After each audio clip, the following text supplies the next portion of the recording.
واجب الاحترام علی مرتبت ذی وقار علماء کرام، سامعین، حاضرین و حاضرات، شرکائے محفل ذکر حسین رضی اللہ تعالی عنہ، السلام علیکم ورحمۃ اللہ وبرکاتہ۔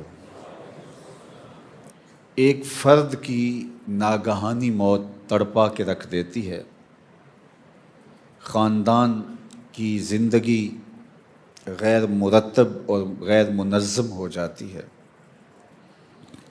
اور یہاں کربلا میں جو منظر تھا، تاریخ پڑھیے کہ ان کی نمازیں بھی قضا نہیں ہوئیں۔ خیموں میں آخری اذان فجر کی حضرت علی اکبر نے دی ہے، اور باقاعدہ جماعت کے ساتھ فجر کی نماز ادا کی گئی،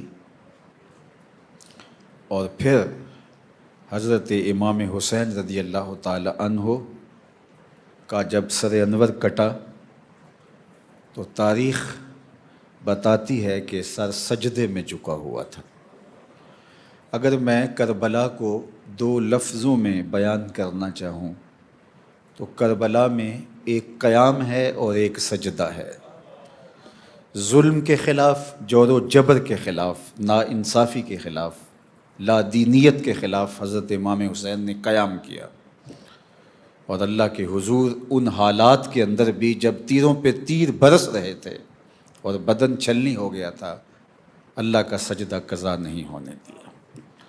تو زندگی قیام اور سجدے کے ساتھ عبادت ہے حضرت امام حسین رضی اللہ تعالی عنہ کی۔ سجدہ شبیری نے لاج رکھ لی قیامت تک کی عبادتوں کی، اور دنیا کے سامنے حضرت امام حسین رضی اللہ تعالیٰ عنہ کا قیام بھی بے مثال رہا اور سجدہ بھی بے مثال رہا۔ ایسا قیام بھی کسی نے نہیں کیا ہوگا، اور ایسا سجدہ بھی کسی نے نہیں کیا ہوگا۔ اور کیسے ہو سکتا ہے؟ اس میدان کے لیے، اس اکھاڑے کے لیے انہیں پالا تھا حضور کے لعاب نے۔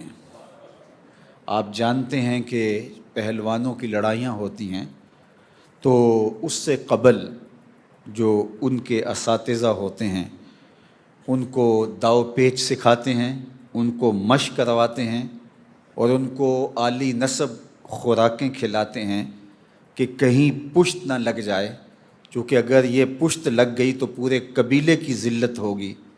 اللہ اکبر! دنیا کے تاریخی اکھاڑے میں اترنے کے لیے حضور نے تربیت کی تھی تو اپنے لعاب سے کی تھی۔ شیر بطول تھا اور لعاب رسول تھا، تو حسین کی پشت لگ کیسے سکتی تھی؟ اللہ اکبر!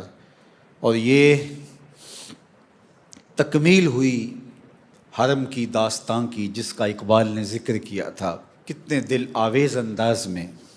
غریب و سادہ و رنگی ہے داستان حرم، غریب و سادہ و رنگی ہے داستان حرم۔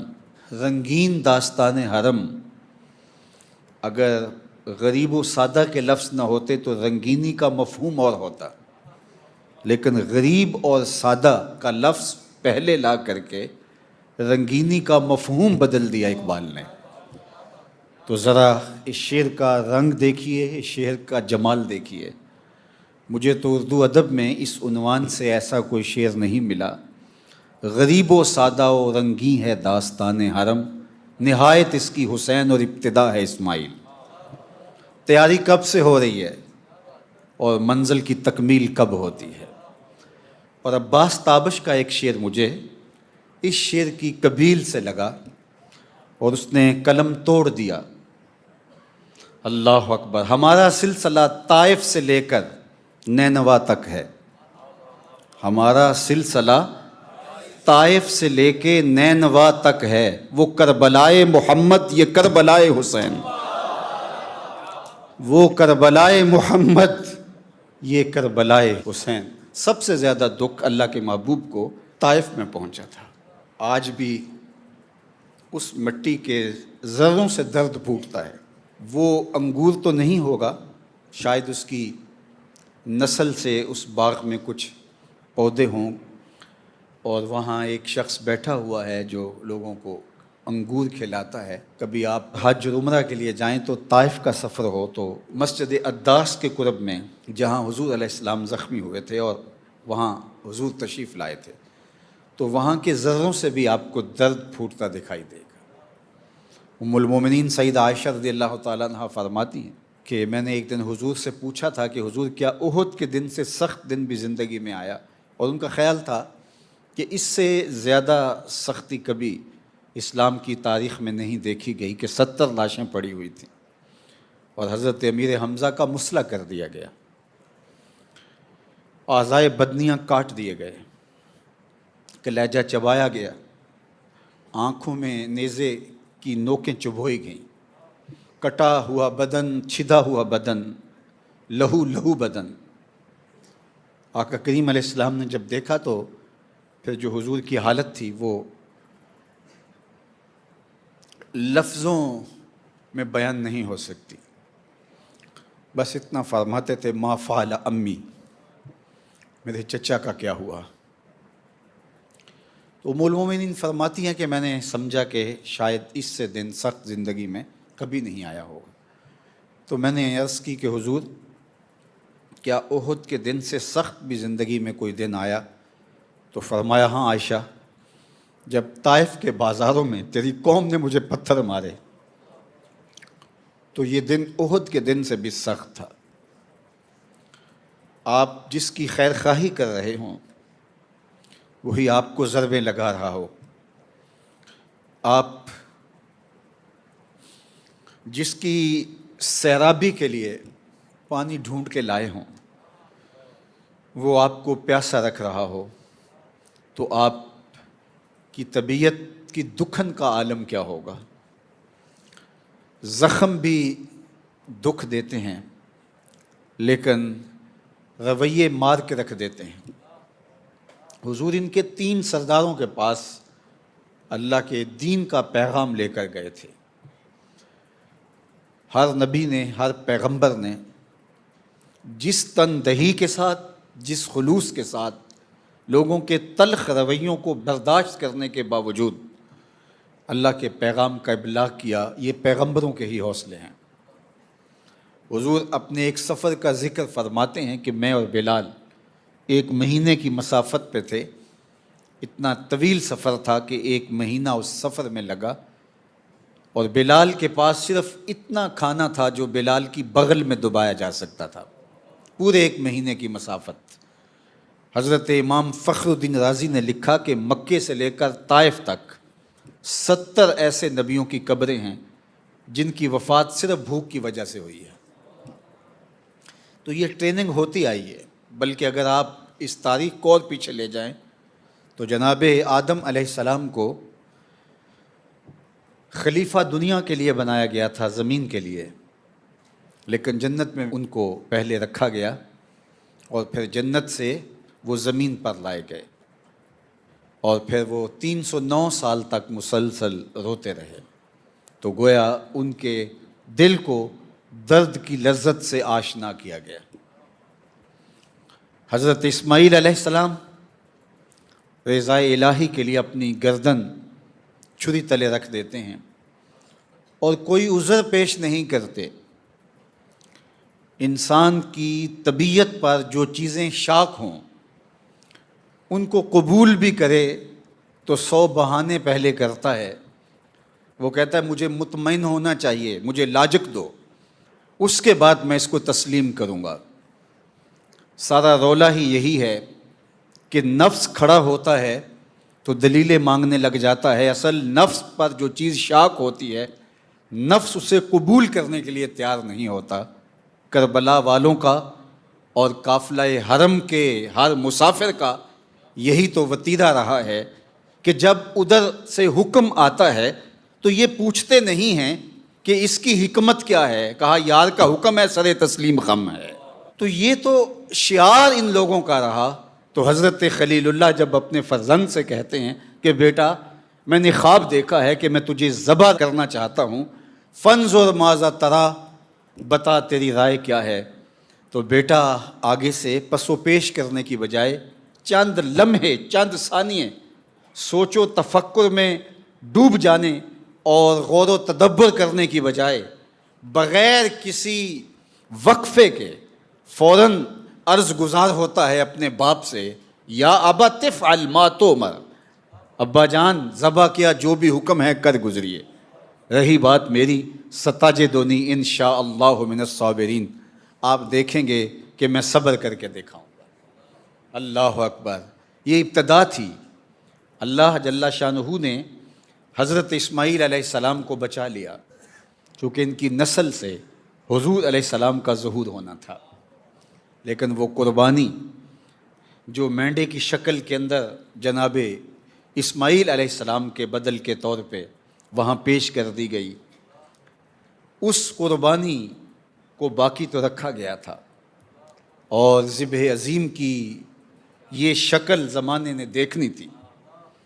اللہ اکبر، اور وہ کب سے تیاری ہو رہی تھی؟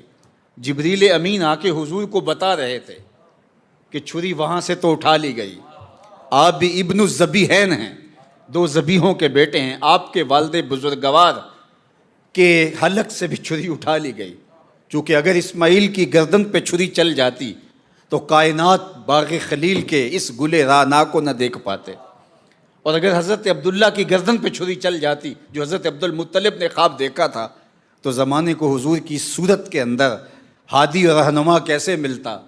اب حضور تو آگے تھے، اب جب چھری آئے گی تو پھر وہ ٹلنے والی نہیں ہوگی۔ اور اب جبریل بتاتے ہیں اور حضور علیہ السلام کی آنکھیں بہنے لگ جاتی ہیں، اور ام سلمہ رضی اللہ تعالی عنہا کو حضور باقاعدہ مٹی بھی عطا کرتے ہیں کہ یہ مٹی ارض کربلا کی ہے، اور جب خون بن جائے تو سمجھ لینا کہ میرا بیٹا شہید کر دیا۔ اور ادھر حضرت حسین ابن علی سے غیر معمولی محبت ہے، پیار ہے۔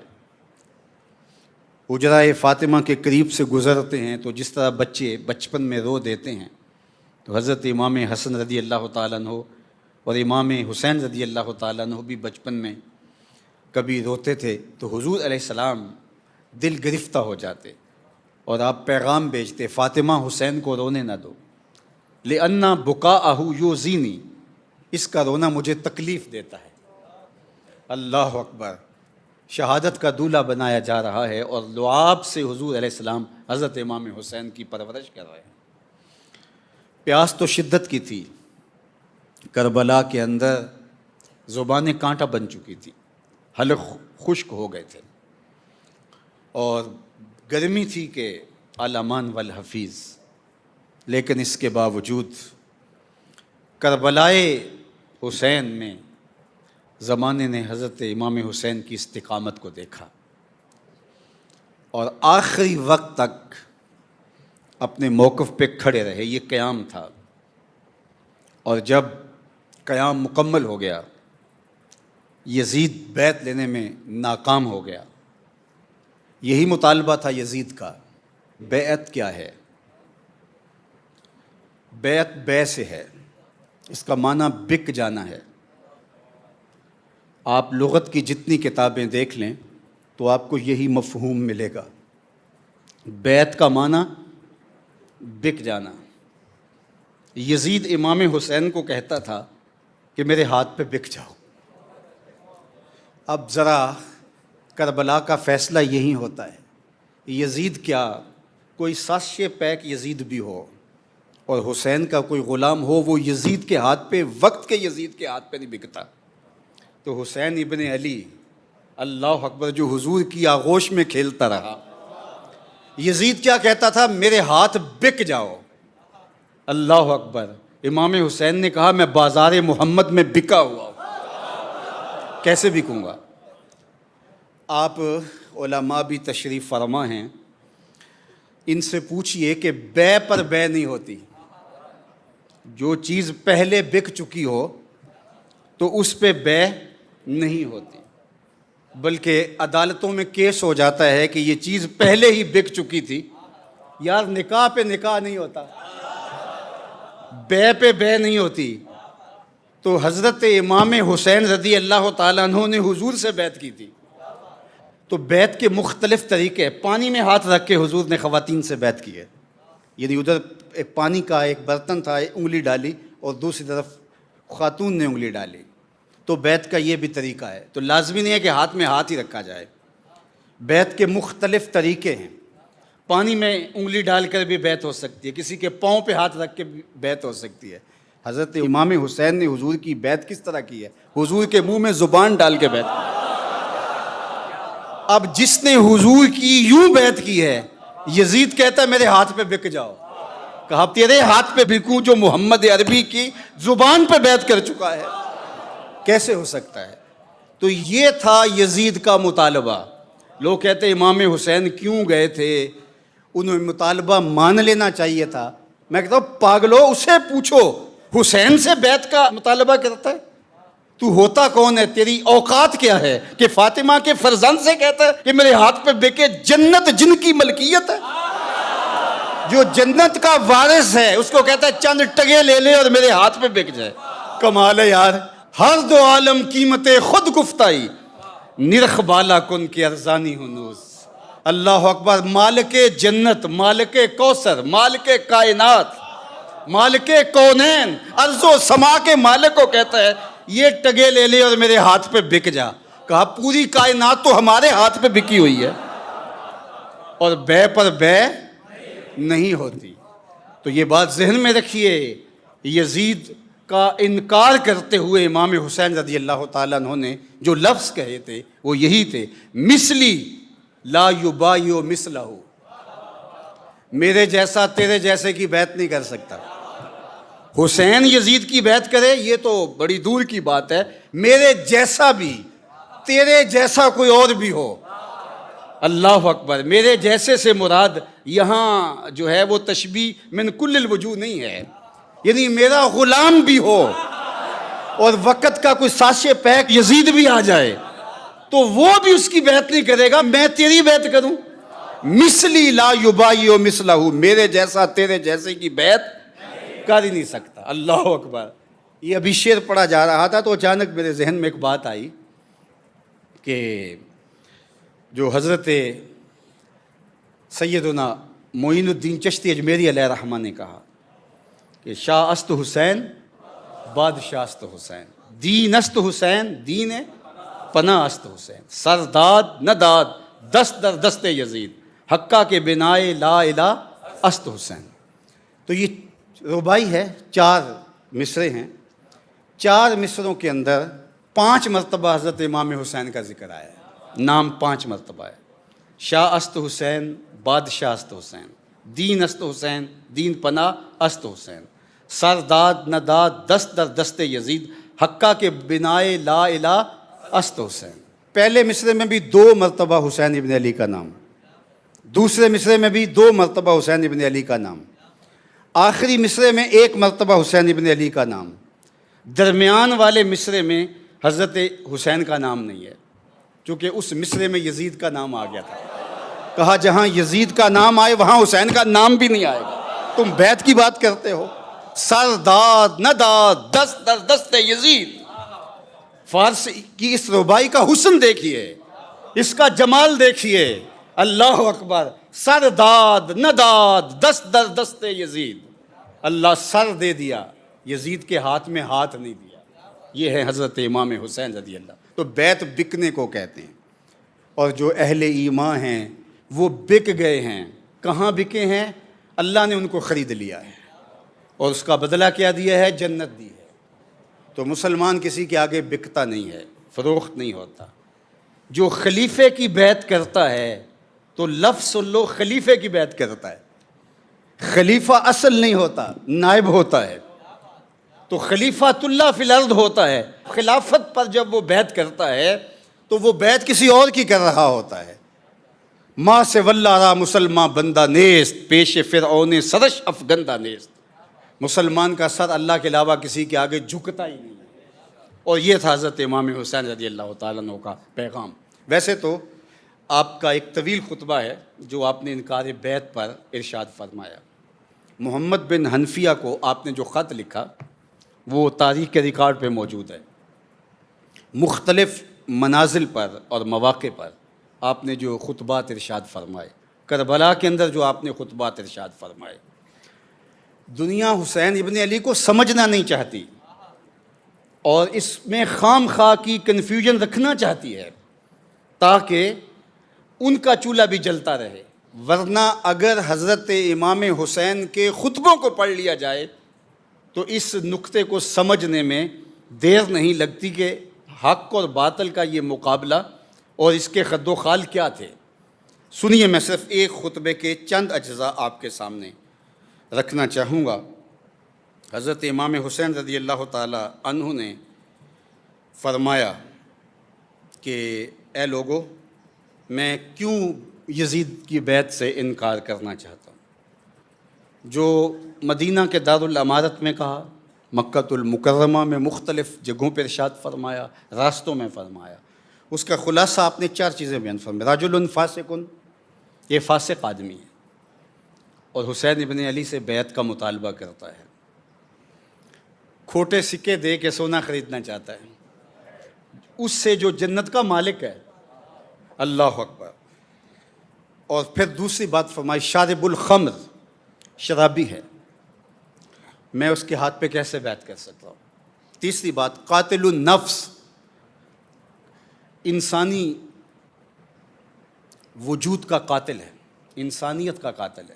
اور چوتھی چیز ارشاد فرمائی، مولن بالفسق، اعلانیہ فسق کرنے والا ہے، یعنی فسق کا تذکرہ 2 مرتبہ فرمایا۔ ایک تو فاسق ہے، اس کے وہ فسق ہیں جو اس تک محدود ہیں، لوگ نہیں جانتے، لیکن اس کے فسق و فجور کی کہانی زباں زد عام ہے، دنیا بھی جانتی ہے کہ وہ فاسق ہے۔ اور قرآن مجید میں 50 سے زائد مرتبہ فاسقوں کی مذمت آئی ہے مختلف صیغوں کے ساتھ، اور خلاصہ یہ ہے کہ اللہ فاسقوں کو ہدایت نہیں دیتا۔ فاسق بدترین اس دھرتی پر مخلوق ہے اور یہ جانوروں سے بھی بدتر لوگ ہیں، اور یہ تقاضۂ بیعت حضرت امام حسین سے کرتا ہے، شرم نہیں آتی، اللہ اکبر۔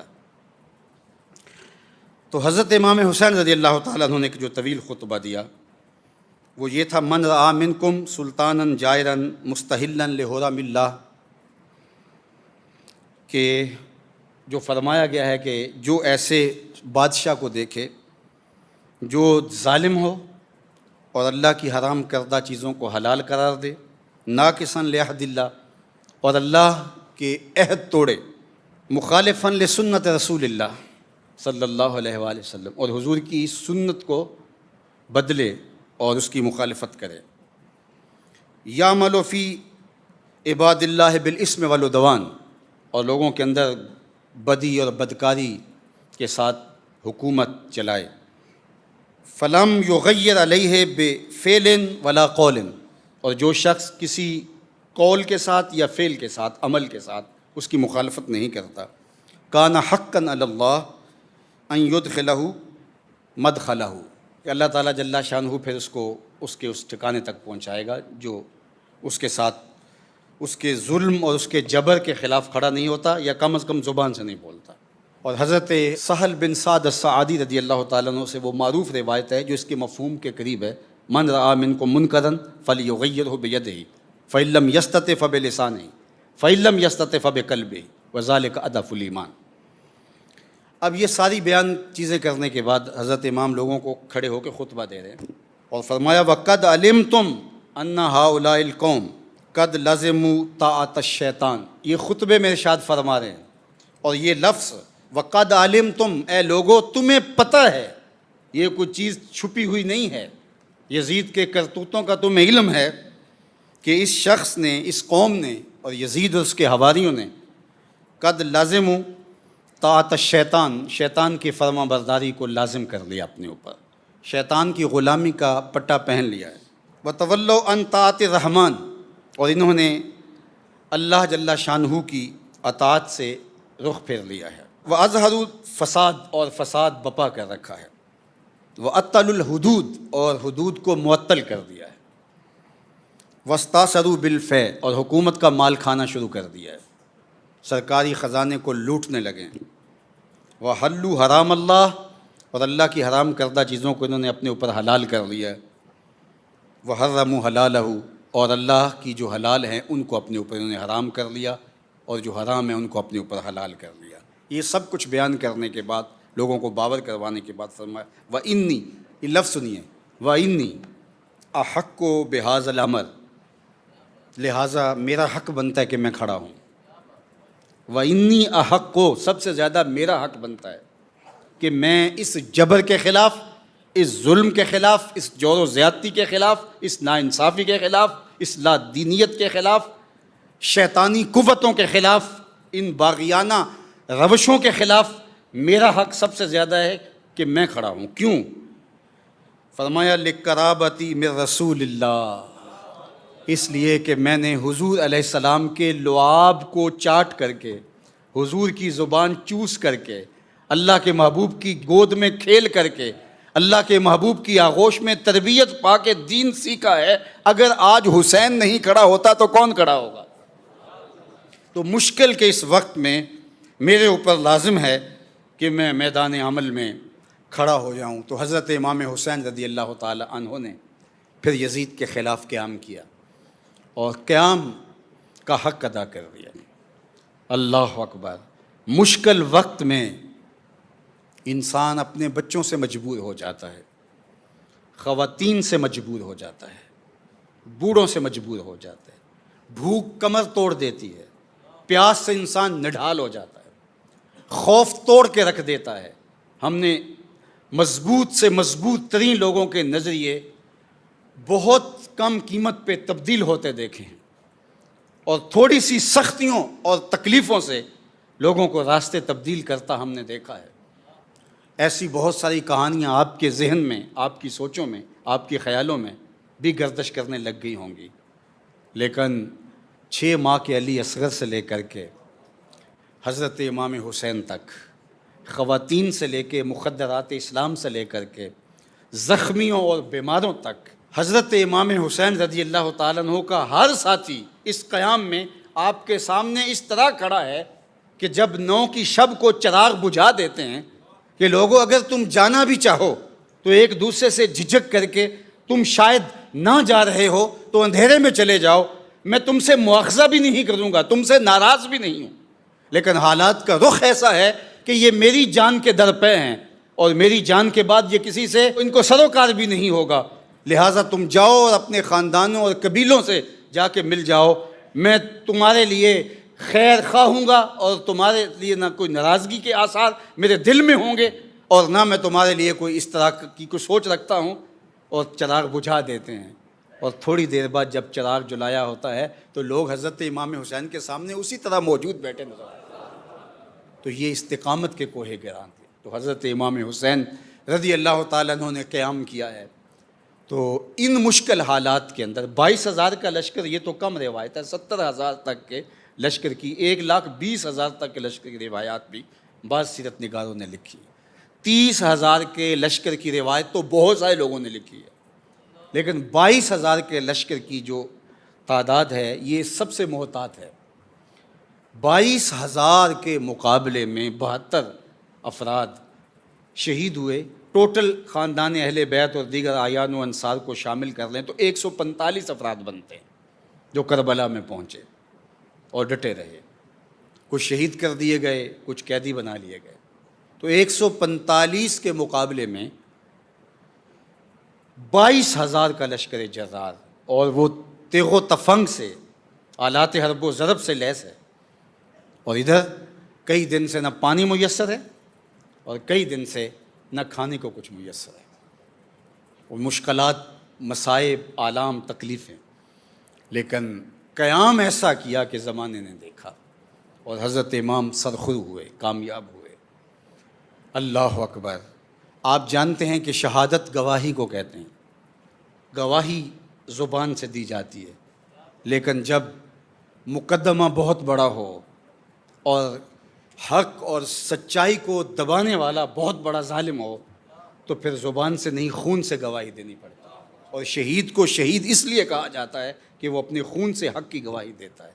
حضرت امام حسین رضی اللہ تعالیٰ عنہ نے کہا کہ اب گواہی زبان سے نہیں، زبان سے تو دے چکے تھے، یزید کو للکار چکے تھے، اس کی بیعت کا ڈنکے کی چوٹ پہ انکار کر چکے تھے، حضرت امام حسین رضی اللہ تعالیٰ عنہ کا اتنا قیام ہی کافی تھا کہ جو کہہ دیا مثلی لا یبایع مثلہ، میں نہیں بیعت کروں گا. اور دارالامارت کے اندر مدینے میں بھی یہی کہا، مکے میں بھی یہی کہا. اس کے بعد حضرت امام حسین کربلا نہ جاتے، کسی اور سمت بھی چلے جاتے اور زمانہ آپ کو ڈھونڈ بھی نہ پاتا، حضرت امام حسین پھر بھی کامیاب تھے. چونکہ وقت کے یزید کے سامنے انکار کیا تھا، یہ حضرت امام حسین کا کردار تھا، اس کے ہاتھ پہ بیعت نہیں کی. لیکن اسلام کو صرف اتنی گواہی کی ضرورت نہیں تھی، اسلام کو شہادت خونی کی ضرورت تھی. اور حضرت امام حسین کا قیام منتج ہوا اس شہادت پر.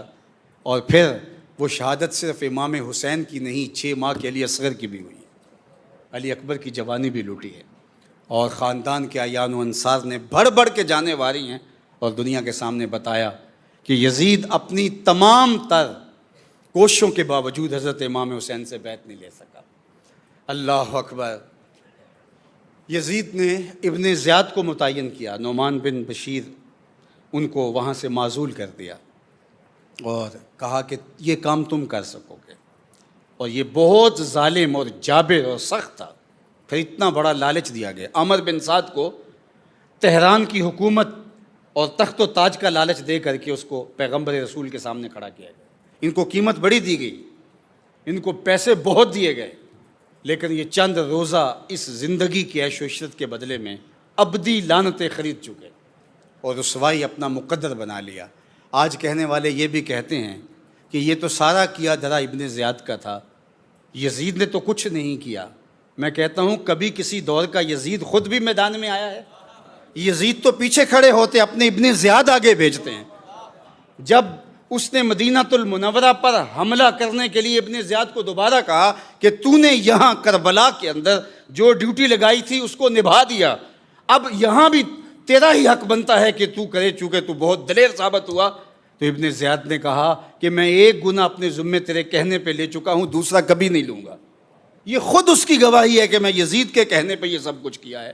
اب یزید کا تعصف اور یزید کی پریشانی وہ اس کی اپنی حکومت کے ڈولنے کی تھی کہ یہ کیا کر بیٹھا.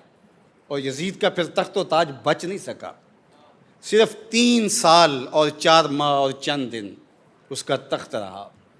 اور پھر کہ اس کے بعد وہ جو ہے وہ درد کلنج سے یا ایک بری موت سے مرا. اور اس کے بعد اس کا بیٹا معاویہ بن یزید، اس کو تخت پہ پکڑ کے بٹھایا گیا. اس نے کہا میں لعنت کرتا ہوں اس تخت پہ جس تخت کی بنیادوں میں اہل بیت کا خون ہے.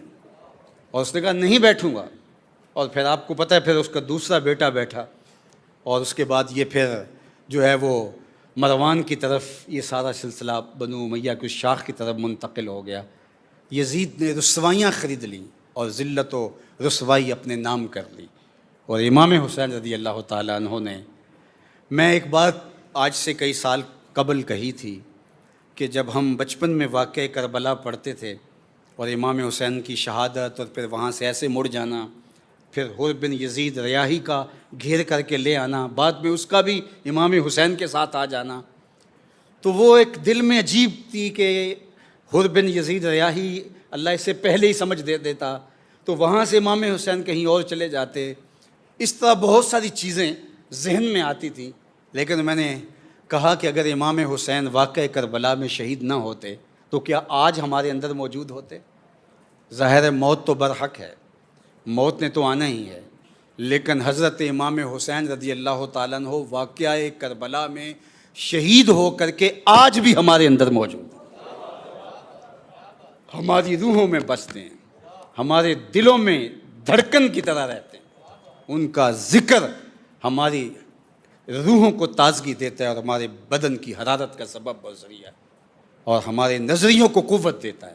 اور ظلم کے خلاف اور جبر اور جور کے خلاف جو طاقت، توانائی، ہمت، جسارت اور طاقت پیدا ہوتی ہے وہ حضرت امام حسین رضی اللہ تعالیٰ عنہ کا عمل ہے.